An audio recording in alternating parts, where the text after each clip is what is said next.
A tiempos complejos. Bueno, ayer se conoció el número de inflación del mes de diciembre. Venimos hablando de eso, que es el mayor drama, ¿no?, de la Argentina, que la ubica entre el lugar número 1 en el mundo, del país más inflacionario del mundo, superando a Venezuela. Y en realidad lo único que podría ocurrir, según la estadística de lo que ocurre en diciembre con el Líbano, que quede detrás del Líbano. Pero digamos, es la inflación que sufrieron muchos los países latinoamericanos en los 90, dejó de ser un problema en casi toda América Latina, salvo en Venezuela. Obviamente que después, con el tema de la pandemia, pasó a ser un problema en muchos países en los que ya no lo era, pero obviamente que a otros niveles. Argentina no ha logrado solucionar esto, salvo desde mediados de la década del 70, salvo el periodo de la convertibilidad del 1 a 1. Y la situación ha ido empeorando. Si Alberto Fernández recibió de Mauricio Macri la inflación al 50%, aún quitando diciembre, que fue el mes más caliente, que duplicó la inflación de noviembre, donde, bueno, ayer el gobierno nacional de Javier Milei responsabilizó por completo por ese número al gobierno de Alberto Fernández. El gobierno de Alberto Fernández termina el 2023, cierra el 2023 con una inflación acumulada por arriba del 200%. Si sumamos todo, incluido diciembre, llega hasta el 211%. Empujado en diciembre, porque diciembre fue el 25,5%, fundamentalmente por salud. El precio de los medicamentos, el salto del precio de los medicamentos es realmente notable, a lo que se suma el aumento de las cuotas de las prepagas en el marco de la desregulación de un gobierno que dijo: yo ya no me voy a meter más a discutir cómo establece si la ley, si necesitan o no las prepagas de autorización para aumentar sus cuotas. Eso todavía está en discusión en el Congreso, pero de hecho ya de facto funciona ya de esta manera. Transporte, bueno, ahí tiene una gran influencia también la decisión del gobierno de Javier Milei de liberar por completo el precio de las naftas, sobre todo dejar YPF y acercarlo y llevarlo de golpe al tipo de cambio oficial o al valor histórico que ha tenido, que era un peso, un dólar, un peso, un dólar, ojalá, un dólar, un litro, un dólar, pero bueno, la referencia pasó a ser el tipo de cambio que saltó y llegó a cerca de los 1.000 pesos, 800 pesos primero el tipo de cambio oficial.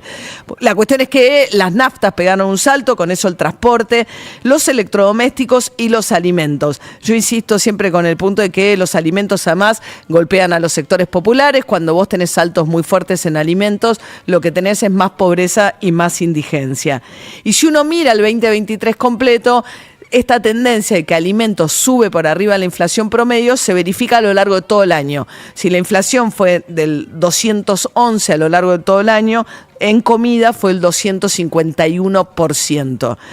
Bien, en este contexto, Milei dijo que en realidad había que llevar en anda, se había dicho al ministro Caputo, si la inflación de diciembre quedaba por debajo del 30%, porque según Milei la inflación venía viajando, como le gusta decir, al 45%, con lo cual cualquier cosa debajo de ese número lo considera un éxito.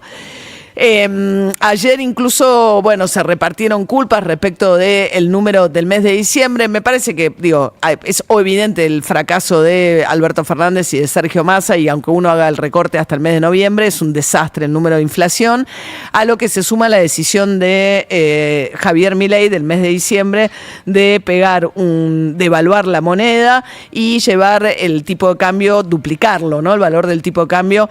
Recordemos que asume con un dólar oficial cerca de los 400 pesos y lo lleva a 800 pesos de un día para el otro. Eso mete presión en precios, sumado a había un montón de adecuación de precios que habían sido artificialmente pisados, si querés, por el gobierno de Alberto Fernández, sobre todo por Massa en el último tramo, en los últimos meses de su gestión, que era simultáneamente ministro y candidato, y tenías precios, digamos, la distorsión de precios relativos y se empiezan a acomodar todos de golpe. El caso de la nafta, el caso de las prepagas, ahora va a venir también todo el tema de las tarifas, la quita de subsidios, va a volver a aumentar el transporte público en el área metropolitana a la par de la inflación, cosa que también había parado en un momento Massa a medida que se acercaba la fecha de las elecciones.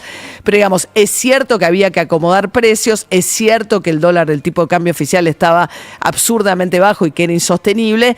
El problema es que Milei no cree que el Estado tenga que intervenir en absolutamente nada. Entonces libera todo de golpe y eso lo que está haciendo es que veamos aumentos exorbitantes en algunos rubros que son extremadamente sensibles para los bolsillos de los sectores más vulnerables. Y de nuevo, lo planteábamos ayer, pasa que el salario, el poder adquisitivo del salario, mucho más del salario informal que pierde por paliza contra la inflación y que además viene golpeadísimo, el salario pierde poder de compra de una manera muy brutal en muy poco tiempo. Y este es el efecto de la velocidad a la cual marcha la inflación y los salarios que no acompañan. Respecto de la necesidad de que el salario también, recupere en este contexto algo de lo que ha perdido, lo único que tuiteó ayer Javier Milei fue de una cuenta que se llama Escuela Austríaca, que está en Twitter, donde dice que el salario es un precio más de la economía.